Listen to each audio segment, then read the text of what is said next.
नमस्कार, welcome back to decoding world affair. मैं हूं गौरव सिंह। आज का डिस्कशन का टॉपिक है why does Canada give space for extremism against India.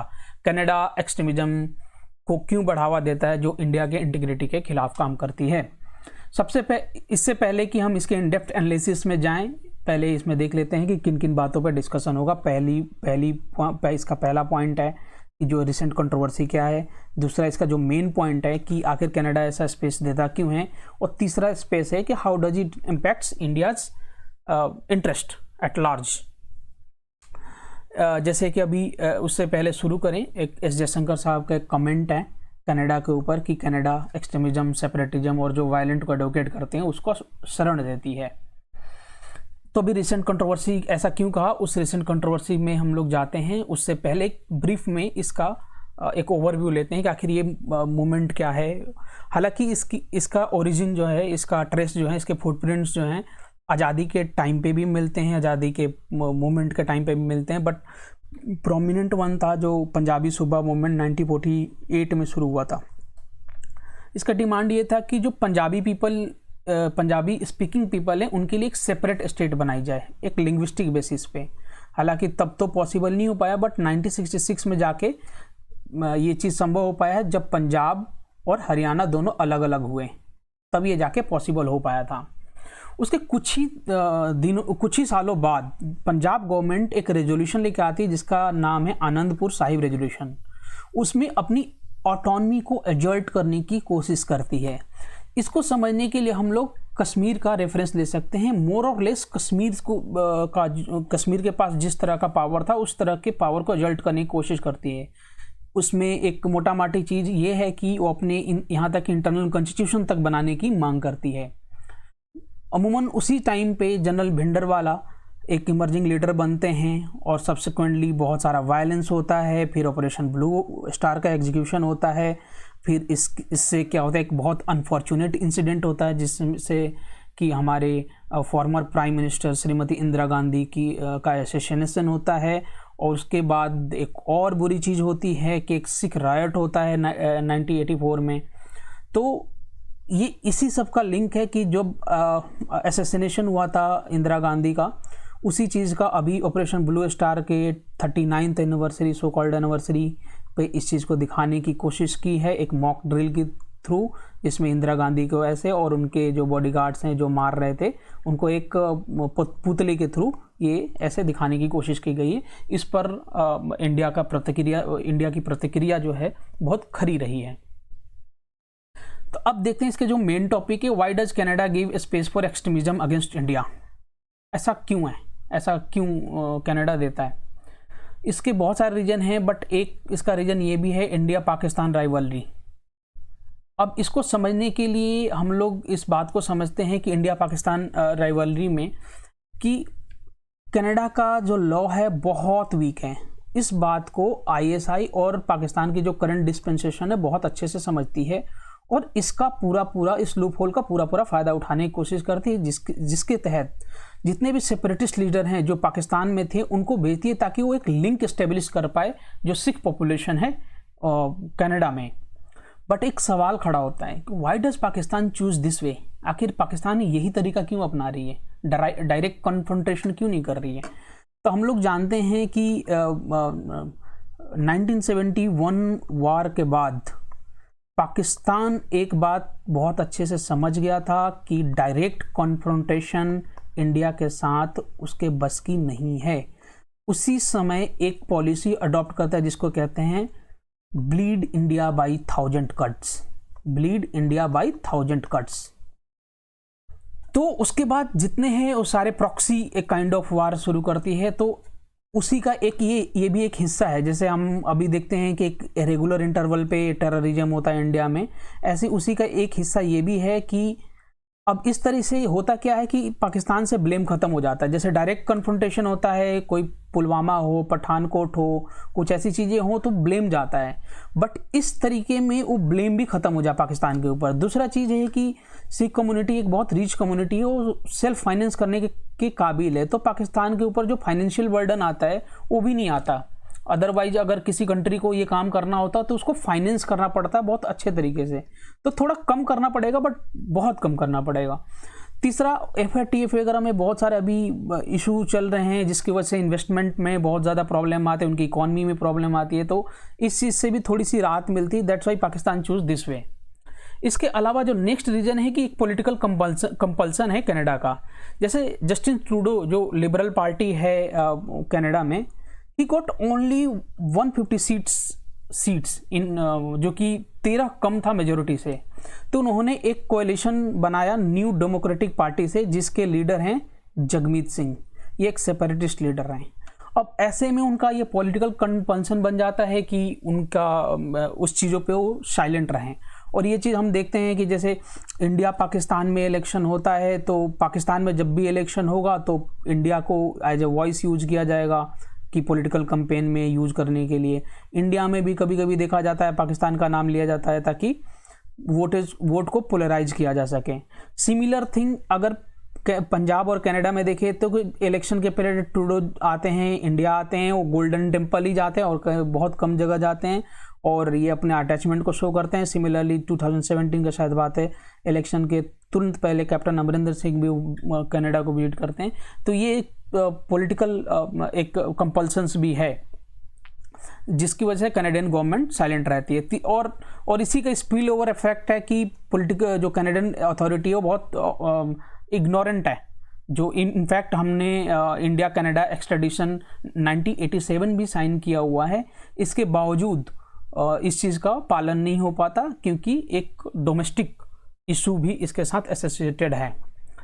इसके अलावा फोर्थ रीजन इसका ये है जियोपॉलिटिकल इंटरेस्ट। हमारे former prime minister Narasimha Rao उनकी एक फेमस लाइन है, वो कहते हैं not taking any decision is itself a decision. किसी चीज़ का डिसीजन नहीं लेना, चुप रहना भी एक डिसीजन होता है। तो आखिर जब ये सब हो रहा था, बट यूएस कैसे साइलेंट है? अब यूएस का और कनाडा का रिलेशन इस लेवल तक का, इस हद तक का है कि इस बात से हम लोग समझ सकते हैं कि जब इंडिया पाकिस्तान का डिवीज़न हो रहा था तो मोहम्मद अली जिन्ना का ये एक ड्रीम था कि इंडिया और पाकिस्तान का रिलेशन वैसा हो जैसा कि यूएसए और कनाडा का है, एकदम पीसफुल, ताकि वो आए। मुंबई में उनका अपना घर था और मुंबई में अपना गवर्नर जनरल से रिटायरमेंट के बाद अपना टाइम स्पेंड कर पाए, बट वो नहीं हो पाया। बट मेरा कहने का मतलब ये है कि इस लेवल की रिलेशनशिप है कनाडा और यूएस, तो फिर यूएस बोल भी तो सकता है कनाडा को कि भाई ये मत करो। बट यूएस क्यों शांत है, क्यों कुछ नहीं बोलता? क्योंकि यूएस की फॉरेन पॉलिसी है कि इंडिया को जेली स्टेट में रखो। जेली स्टेट का मतलब ये है कि इसको ना तो बहुत हार्ड बनाओ, लाइक जैसे चाइना, रसिया, ये जो है ना ये बहुत हार्ड है, और ना ही बहुत सॉफ्ट बनाओ, जैसे कि बहुत लिक्विड भी नहीं बनाना, जैसे कि अफगानिस्तान है जो फेल्ड स्टेट है। तो इसको इंडिया को एक जेली स्टेट में रखो। जेली स्टेट जो है वो यूएस के फॉरेन पॉलिसी के अकॉर्डिंग है, जो कि बहुत हार्ड भी नहीं होना चाहिए, बहुत सॉफ्ट भी नहीं होना चाहिए। इसीलिए कभी भी यूएस नहीं चाहेगा कि इंडिया बहुत स्ट्रांग हो और ये भी नहीं चाहेगा कि इंडिया बहुत वीक हो। तो एक पंच लाइन है, जहां तक वो पंच कर सकता है पाकिस्तान को, उसके बियॉन्ड वो पाकिस्तान पर भी प्रेशर नहीं बना सकता। इस वजह से लार्जली जो यूएस भी है वो शांत है। हो सकता है कि इसकी भी पॉसिबिलिटी है कि यूएस का भी कुछ इसमें रोल हो। और सिमिलर टू एक और एग्जांपल इस बात को समझने के लिए ले सकते हैं जो अभी मैंने बात बताई कि जैसे पाकिस्तान ईरान ने एक अभी कुछ दिन पहले एक गैस पाइपलाइन का एग्रीमेंट किया था। जैसे ये है ईरान और ये है पाकिस्तान की एक पाइपलाइन का, कि इधर का आप बनाओ, इधर का मैं बनाऊंगा और इधर से नेचुरल गैस जाएगा। जैसे कि पाकिस्तान में आज नेचुरल गैस की बड़ी दिक्कत है, बट ईरान ने तो अपना कंप्लीट कर दिया, बट पाकिस्तान ने यूएस के प्रेशर में नहीं किया क्योंकि यूएस और ईरान की एक राइवलरी चल रही है। ठीक है, वो यूएस का प्रेशर था कि मुझे ऐसे ईरान को काउंटर करना है, पाकिस्तान को प्रेशराइज करके ये काम नहीं करो। तो same thing is possible there also. इसके अलावा एक डीप इंट्रेंचमेंट है ड्रग कार्टेल का वो ड्रग कार्टेल का उसमें जो अब over the period of time एक ऐसा हो सके जो कैनेडियन सिस्टम है वो भी इसमें उसका भी बेनिफिट है, जो पाकिस्तान से लोग जा रहे हैं उनका भी ड्रग में एक बहुत बढ़िया बेनिफिट हो रहा है। तो कुल मिला के एक बहुत बढ़िया कॉब वेब टाइप का चारों तरफ से एकदम कम्प्लेक्स टाइप का एक सिस्टम बन गया जिसमें बहुत स्टेक होल्डर हैं और सबके अपने अपने इंटरेस्ट हैं। इसके अलावा अब आते हैं इसके थर्ड पॉइंट पे, जो कि how does it impacts India's interest. सबसे पहली बात जो कि एस जयशंकर साहब ने भी बोली थी कि ये एक बायलैटरल टाइज को हार्म करेगा, ये अच्छी बात नहीं है और ये बहुत नॉर्मल सी बात है कि बायलैटरल टाइज बहुत अच्छी नहीं रहेगी। बट कनाडा को बहुत ज़्यादा इशू नहीं है क्योंकि मतलब इतना भी बहुत ज़्यादा हमारा ट्रेड रिलेशन नहीं है उनसे स्ट्रॉन्ग और इतने भी इंपॉर्टेंट प्लेयर नहीं है। बट हालांकि हाँ, बायलैटरल जो टाइज हैं वो डेफिनेटली हैम्पर करेंगी। इसके अलावा दूसरा इम्पैक्ट है कि क्या सच में इसका इम्पैक्ट पड़ेगा। एक इसकी वॉइस ये भी है कि ये रियल है ही नहीं, ये एक बहुत कंस्ट्रक्टिव नैरेटिव है। अब कंस्ट्रक्टिव नैरेटिव का मतलब क्या है कि जो कंसेप्शन है खालिस्तान का, वो जैसे ये तो इंडिया है, इससे इधर जो है ये वाला पोर्शन है, ये इंडिया है, ठीक है, और ये पाकिस्तान है। तो जो मेन पोर्शन है, जो एक तरह से मैं ये बोलूँ कि जो कोर एरिया है ना इस खालिस्तान मूवमेंट का, वो पाकिस्तान के पंजाब के साइड है। ये तो पेरिफेरल है, जो इंडिया के साइड है पेरिफेरल है। अगर सच में अगर ये रियल इशू होता तो पाकिस्तान कभी इस चीज़ को सपोर्ट नहीं करता। बट ये बात पाकिस्तान को भी पता है कि ये चीज़ सक्सेस नहीं होनी, ये सिर्फ हमारा प्रेशर टैक्टिस है इंडिया पे प्रेशर बनाने के लिए। इस वजह से इस चीज़ को रेगुलरली पैडल करता है। अदरवाइज कभी भी इस चीज़ के लिए अगर सच में रियल होता तो शायद कभी पाकिस्तान इस चीज़ को लेकर रेडी नहीं होता।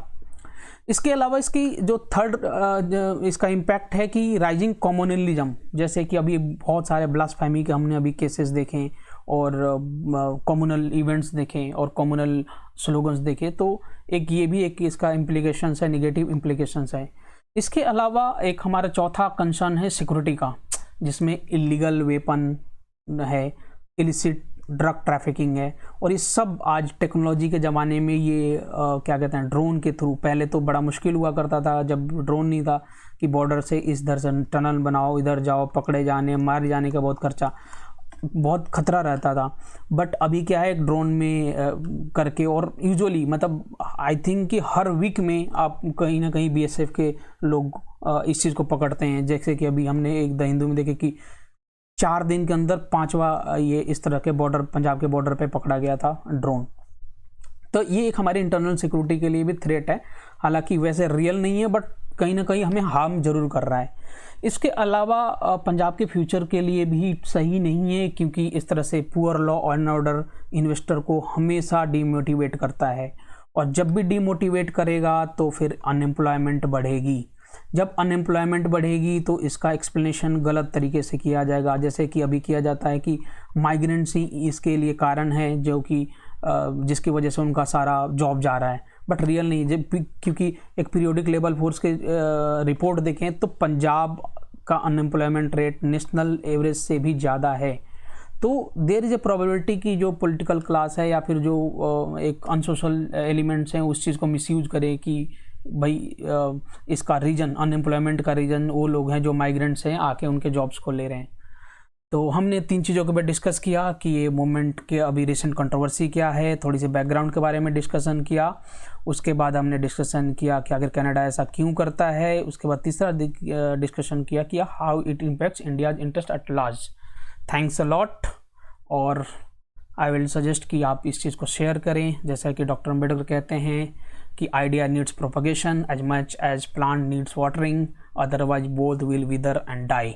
So it's your duty to share, subscribe and follow this channel for subsequent videos.